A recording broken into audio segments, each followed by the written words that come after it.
Here is the finished OTM tracker with some weathering, and I gotta say I'm probably most proud of this, of all the kit bashing I've done. And Mike H.O. Trains was my key inspiration. He's got a great channel with a lot of MOW, maintenance away vehicles, including an OTM tracker. So this is all made out of styrene, and I'll put a link to the prior video that shows the basics of how I made it. But I've since made some modifications to make it a bit more prototypical after looking at more photographs online. I've got it decaled there, and then it's Herzog branded on the side. It's a Caterpillar. I think a lot of times these are John Deere, but this Caterpillar was an off-the-shelf via Amazon. Diecast Masters is the brand, and I'll show that box to you. It's in the prior video as well. It comes with multiple attachments.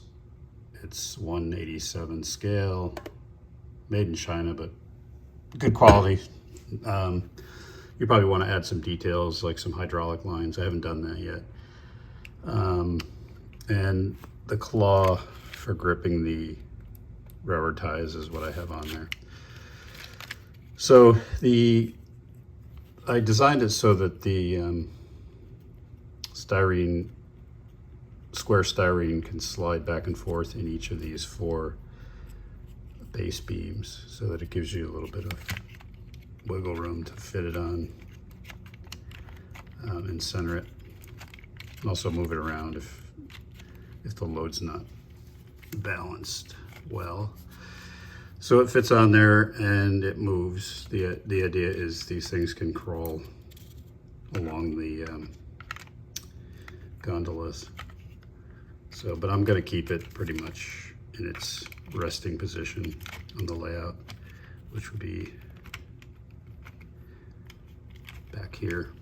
It's a Herzog gondola, and you can see the detailing. There's black painted. The grating here on these side steps is actually just Alchem fence that I CA glued to the styrene. I used black wash and powdered pigments and some rust wash to just kind of grunge it up a bit. A lot of the pictures you see online, they're pretty clean, but a lot of those are also promotional images or videos from, I think Brandt is the company that makes these OTM trackers, the real ones. So just kind of give you a pan around.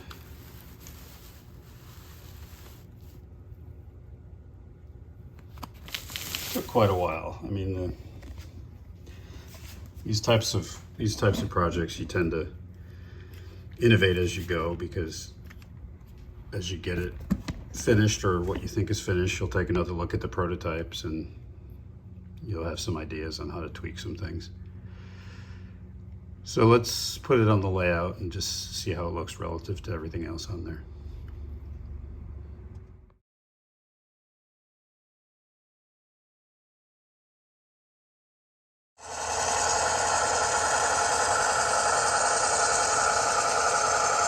Definitely looks nicer under the LEDs on the layout.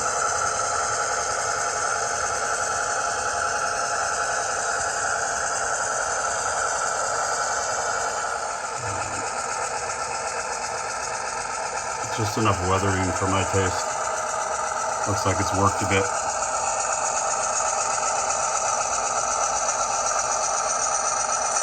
So I'll have that parked with one more maintenance away car down at the bumper on the extension of the layout. And as part of the operations, occasionally a maintenance away train will come out and do some work.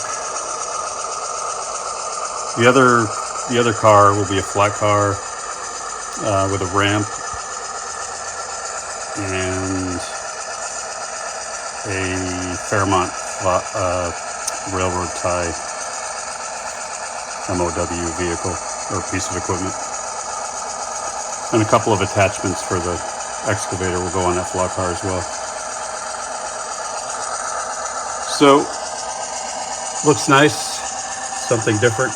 I want to thank Mike HO Trains for the inspiration and for letting me show his work on my channel. In my prior video, I showed his drawings or photographs of his vehicle. That's where I got the idea. You can get these commercially, but the only one I know of, or the one I've come across, I think I've heard from other modelers it takes like 2 years to get it. So I just figured, you know what, it's something I want, and I want to do it in a way that I like, and I also wanted to push myself. This is this is the most complex scratch build I've done personally.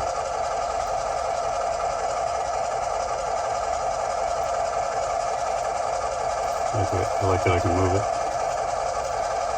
So the way I assembled the styrene, there's a piece that rides in that beam there on either side.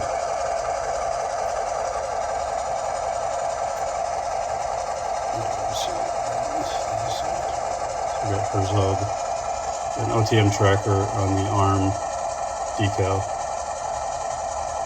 and then the OTM tracker on either side.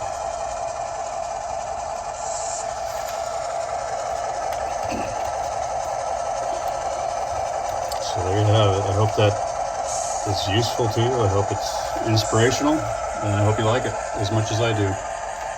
Thanks. Cheers.